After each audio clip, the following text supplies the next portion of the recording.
বিদ্যালয়ক ইউডাইছত register কৰিবলৈ আহ্বান জনাইছো আৰু মই পিতৃ মাতৃসকলকো অনুৰোধ কৰিম যে ইউডাইছ কোড নথকা বিদ্যালয়ত ছাত্ৰ ছাত্ৰীক নপঢ়াব কাৰণ তেনেকৈ পঢ়ালে ভৱিষ্যতে ছাত্ৰ ছাত্ৰীসকল সমস্যাৰ সন্মুখীন হ'ব এখন বিদ্যালয় ব্যক্তিগত খণ্ডৰ বিদ্যালয়ত পঢ়া ছাত্ৰ এজন কাইলৈ যদি নবোদয়ত সিলেকশ্যন হয়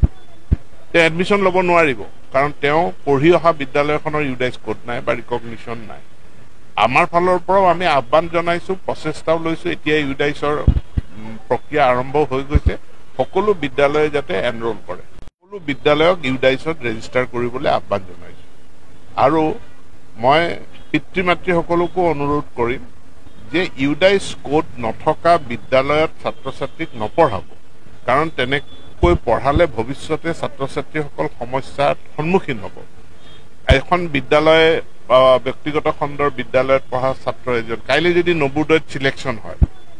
তেওঁ এডমিশ্যন ল'ব নোৱাৰিব কাৰণ তেওঁ পঢ়ি অহা বিদ্যালয়খনৰ ইউডাইছ কোড নাই বা ৰিকগনিশ্যন নাই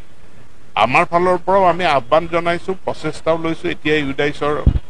প্ৰক্ৰিয়া আৰম্ভ হৈ গৈছে সকলো বিদ্যালয়ে যাতে এনৰোল কৰে